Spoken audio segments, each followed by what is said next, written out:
සම්බුදු සමවත් පූජා. සම්බුදු සමවතට පියනගන අරිය උතුමන්ගේ පෙළහර.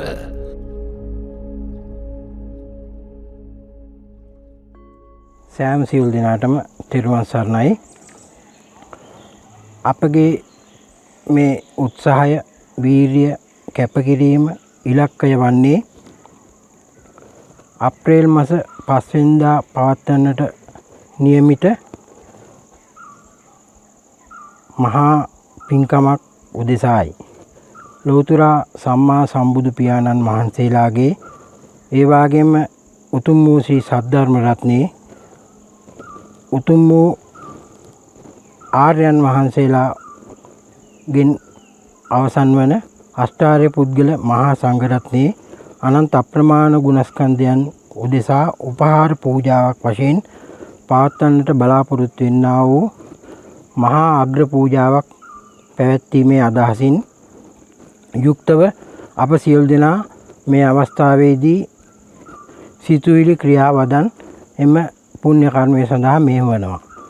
අප යනුවෙන් හැදින්වුවේ මහා සංඝරත්නයත් ඒ වගේම සිතුවිල්ලකින්, ක්‍රියාවකින්, වදනකින් ඒ වගේම යම් මිල මුදලකින්, බඩු බාහිර ආදියකින්, ශ්‍රම කඳුලකින් හෝ ඒවා, චිත්ත ප්‍රසාද ප්‍රබෝධ මාත්‍රයකින් හෝ ඒවා මේ පුණ්‍ය කර්මය සඳහා අතහිත දෙන්නා වූ, දුන්නා වූ, දෙන්නට බලාපොරොත්තු වෙන්නා වූ සෑම සියලු දෙනාමත් එකට එකතු වෙලා එකතු පහදු වී මේ පුණ්‍ය කර්මය ඉෂ්ට සිද්ධ කරගන්නට බලාපොරොත්තු වන්නේ. මේ පුණ්‍ය කර්මය මෙසේ සිද්ධ වන්නා වූ තන වශයෙන්, ස්ථානයේ වශයෙන් දිඹුල් කුඹුර සතිපට්ඨානාගර භාවනා මධ්‍යස්ථානයයි. එම ස්ථානයේ මේ පැවැත්වෙන්නා වූ පූජාවේ අරමුණ වශයෙන්, ඉලක්කය වශයෙන් සඳුන්ෙන් සැදූ කූරු ලක්ෂයක්, ඒ වගේම පහන්, සුවඳ දුම්, සුවඳ මල් ආදී ආලෝක පූජාවන් ආදී පූජාවන් කරමින් පවත්වන්නට බලාපොරොත්තු වෙනවා. ඉතින් මේ හඳුන් කූරක් යනුවෙන් අදහස් කරේ හඳුන් කූරු ලක්ෂයක් හෝ ඊට වැඩි ප්‍රමාණයක් දල්වමින් ඒ අනන්ත අප්‍රමාණ ගුණස්කන්ධයන්ට උපහාර පුදන්නටයි. කුමක්ද මේ හඳුන් කූරය පූජා කිරීමේ අරමුණ? අප දන්නවා බුද්ධ ශාසනයක් ලෝ පහළ වන්නේ කුමකටද කියා. බුද්ධ ශාසනයක් ලෝ පවතින්නේ, පහළ වන්නේ, බැබලෙන්නේ යමෙක් හෝ යම් පිරිසක් නිවන් දැකීමේ අරමුණෙන් යුක්තව ඒ ඉලක්කය කරා ගමන් කරන්නේද එතෙක් මෙම ශාසනය පවතින්නේය, බබලන්නේය යන අදහස අප දැනගෙන පොතපතේ සඳහන් වෙන පරිදි අධ්‍යයනය කරමින් එහි නිවන් මාර්ගයේ ගමන් කරමින් කටයුතු කරන නිසා අපිට මේ අරමුණ පැහැදිලිව ඉෂ්ට සිද්ධ කරගන්නට පුළුවන් වෙනවා. හඳුන් කූරක් ඇද නැති ඍජුභාවයෙන් යුක් හඳුන් කූර මුදුන බබලනවා, දැල් වෙනවා. ඉතින් අපි නිවන් මාර්ගයේ ගමන් කිරීමට නම් සතිය මූලික වෙනවා. පිළිසරණ වෙනවා සතිය.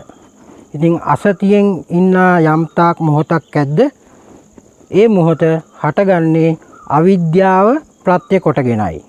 ඉතින් යම් මොහොතක සතිය මූලික කරගෙන වැඩ වාසය කරනවා නම්, කටයුතු කරනවා නම් එම මොහොත සතර සතිපට්ඨානෙන් කටයුතු කර ගැනීමට මූලික වෙනවා. ඉතින් එම පටිච්ච සමුප්පාදය හටගන්නේ කුසල මූලය පෙරදරි කරගෙනයි. ඉතින් යම් කෙනෙක් සතර සතිපට්ඨානයෙන් යුක්තව තමන්ගේ සිත මුදුන් මල් කඩවන් ඒ සිත සතියෙන් යුක්තව සතර සතිපට්ඨානයෙන් යුක්තව ගත කරන්නේද කිරීමට යම් උත්සාහයක් ඇද්ද එම කෙනාගේ මුදුන බබලවන්නාසේම එම කෙනාගෙන් ලෝකයට විහිදෙන්නා වූ පැතිරෙන්නා වූ ඒ මහා දම් සුවඳ තමන් තුළ රැඳෙන්නා වූ ඒ මහා දම් සුවඳ ලෝකයට විහිදෙන්නා සේම තමන්ද අවසානයේ මේ කය අවසන් වෙනවාත් සමගම ඒ සියලු බැඳීම් වලින් නිදහස් වී සුවඳ ලෝකයට ඉතුරු කර නික්ම යන්නාසේ හඳුන් කූරක් දැල්වෙන්නේද මුදුන ඒ වාගේම එය ටික ටික හලු බවට පත් කරමින් ලෝකයේ සුවඳ කරන්නා වූද ඒ ගුණය බබල වෙමින් අවසානයේ හඳුන් කූර තියෙන ආලෝකයට වැඩිය දීප්තිමත් ආලෝකයක් දල්වමින් නිවී යන්නේද ඒ ආකාරයෙන් ලෞතුරා බුදු පියාණන් වහන්සේලා පෙන්වා වදාලා වූ පසේ බුදු පියාණන් වහන්සේලා පෙන්වා වදාලා වූ මහරහත් උතුමන් වහන්සේලා පෙන්වා වදාලා වූ ඒ සමාධි ගුණය මූලික කරගෙන සමාධිය යන අදහස් කරන්නේ මේ සමාධිය හඳුන්වනවා නම් මේ ලෝකේ සමාධි කෝටි ගණන් වශයෙන් පවතිනවා. අපිට වාහනයක් රියදුරේකට වාහනයක් පදවන්න බෑ. ඒ රියදුරාට ඒ සමයට ඇදී සිටින්න බැරි නම් අපේ අම්මා කෙනෙකුට නැගණියකට ව්‍යංජනයක් සකස් කරන්න එළවලු ටිකක් ව්‍යංජනයක් සකස් කරන්න 3-5 ටිකක් මුසු කරන එක කරන්න බෑ. ඒ සමාධියට ඇදී සිටින්න නැත්නම් අපි අකුසල පැත්තෙන් බැලුවොත් යමෙක් ලෝකේ විනාශ කරන්න ලෝකේ නසන්න යම් අවියායුධයක් සදනවාද එයටත් සමාධියක් අවශ්‍ය වෙනවා. ඉතින් අපි මේ කුමක්ද මේ අපි හොයන්නා වූ සමාධිය? මේ සමාධිය සම්මා සමාධිය විය යුතුයි. නිවීම සැනසීමෙන් ලෝක සත්‍යය සුවඳ විහිදුවමින් ලෝකයට වටිනාකමක් මුහු කරමින් අපි යම් සමාධියක යෙදෙනවාද ඒ සමාධිය සම්මා සමාධිය විය යුතුයි. සම්මා යනුවෙන් අදහස් කරන්නේ එකතුවෙන් මිදීම. කුමක්ද මේ එකතුව? අවිද්‍යාව තෘෂ්ණාව නිසා ඇතිවෙන්නා වූ අවිද්‍යා ප්‍රත්‍යයෙන් හටගන්නා වූ ඒ සමයෙන් මිදීම සම්මා සමාධි. එහෙමනම් අපි ඇති කර ගන්න ඕන කුමක්ද මේ සමාධිය? කුසල මූලයෙන් හටගන්නා වූ සමාධිය. කුසල මූලයෙන් හටගන්නා වූ සමාධියේ අපි වැඩි කාලයක් ගත කරන්නේද? ඒ ගත කරන්නට අවශ්‍ය වන්නා වූ ප්‍රත්‍ය සැදෙන්නේ මේ මුදුන බබලන්නා මෙන් අපි සතර සතිපට්ඨානයේ ගත කරන කාලය තුල පමණයි. ඉතින් අපි උත්සාහ කරන්නේ වීරිය කරන්නේ මේ සෑම මොහොතකම සතර සතිපට්ඨානයේ ගත කරමින් මේ ලැබුවා වූ මනුස්සත් භවය බුද්ධ ශාසනයක් පවතින අවස්ථාවේදී මේ ලබාගත්තා වූ මනුස්සත් භවය අති දුර්ලභ මනුස්සත් භවයක් වශයෙන් එය නිවන සඳහා ප්‍රයෝජනයටගෙන සතර සතිපට්ඨානයේ යෙදෙමින් කටයුතු කරමින් මේ නිවන් මාර්ගය පූර්ණේ කරගෙන අනන්ත සංසාරයේ පටන් මේ රැගෙන එන්නා වූ දුක්ඛඳ මේ අත්භවයේ තුලදී හෝ කෙලවර කර ගැනීමට හේතු වාසනා සැකසේවා කිය අදිෂ්ඨානය කරගෙන ඒ සමාධිය මූලික කරගෙන හඳුන් කූරු ලක්ෂයක් අරමුණු කරගෙන මොකද්ද මේ ලක්ෂ්‍ය අරමුණ? අපි දැන් දන්නවා අහලා තියෙනවා ලක්ෂ්‍ය කියනවා තිතට. ඉතින් යමෙක් තිතට වැඩක් කරන්නේද? ඒ සතර සතිපට්ඨානයේ වඩමින් තිතටම යමක් කරන්නේද?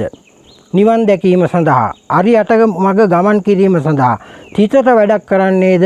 එම කෙනාට එම උත්තමයාට අරියටගේ මඟ පූර්ණේ කරගෙන අංග 10ම සමන්නාගත වූ දසහංගේම පූර්ණේ කරගෙන මේ අත්භවයේ තුලදීම අරිහත් ඵලයේ පූර්ණේ කරගෙන නිවන් සාක්ෂාත් කරගන්නට හේතු වාසනා සැකසෙනවා කියන කාරණාව ලෞතුරා සම්මා සම්බුදු පියාණන් වහන්සේගේ ශ්‍රී මුඛයෙන්ද දේශනා කොට වදාරනවා. උන්වහන්සේ දේශනා කරනවා යම් කෙනෙක් යම් පුද්ගලයෙක් දවස් 7ක් එහෙම නැත්නම් සතියක් එක දිගට සතර සතිපට්ඨානයේ යෙදෙන්නේද ඔහුට හෝ එම පුද්ගලයාට මේ කාම ලෝකයෙන් මිදුණා වූ අනාගාමී ඵලය හෝ සියලු කෙලසුන්ගෙන් මිදුණා වූ අරිහත් ඵලයට මූණ දීමට පුළුවන් කමක් තියෙන බැවින් ඔහු ගැන එම කෙනා ගැන අප වෙනවා යනුවෙන් ලෞතුරා බුදු පියාණන් වහන්සේගේ ශ්‍රී මුඛයෙන්ද දේශනා කොට වදාරනවා. ඉතින් අපගේ මේ උත්සාහය ඒ සම්මා සම්බුදු පියාණන් වහන්සේලාටත් ශ්‍රී සද්ධර්ම රත්නයටත් සම්මා සම්බුදු පියාණන් වහන්සේලාටත් පසේ බුදු පියාණන් වහන්සේලාටත් මහරහත් උතුමන් වහන්සේලාටත් ඒ වගේම අරි අටඟි මගේ ගමන් කරන්නා වූ ඒ අෂ්ටාර්ය පුද්ගල ආර්ය මහා සංඝ පරම්පරාවේ උතුම් වූ ගුණස්කන්ධයන් උදෙසා මේ හඳුන්කූරු ලක්ෂයක් බුදු ගුණයෙන් බලගන්වමින් 2025 4 මාසයේ අප්‍රේල් මාසයේ 5 වෙනි දින මහා උපහාර පූජාවක් පවත්වන්නටයි. ඉතින් මේ පින්වත් පිරිසත් තම තමන්ට හැකි අයුරකින් සිතුවිල්ලකින් හෝ වේවා ක්‍රියාවකින් හෝ වේවා වදනයකින් හෝ වේවා චිත්ත ප්‍රසාද ප්‍රබෝධ මාත්‍රයකින් හෝ වේවා එම අවස්ථාව එම මොහොත තම තමන් සිටින තැනක සිට හෝ සිහි කරගෙන මේ අත්භවයේ තුලදී හෝ සුගති අත්භවයක් තුලදී හෝ උතුම් වූ නිවන් සාක්ෂාත් කරගන්නටම අරමුණු තබාගෙන ඥාන සංප්‍රයුක්ත ත්‍රි හේතුක උත්කෘෂ්ඨ පින්කමක් කර ගැනීමට සැදී පැහැදී ඒ සඳහා ගත සිත යොමු කර ගනිත්වා. සෑම සියලු දෙනාටම යහපතක් වෙත්වා.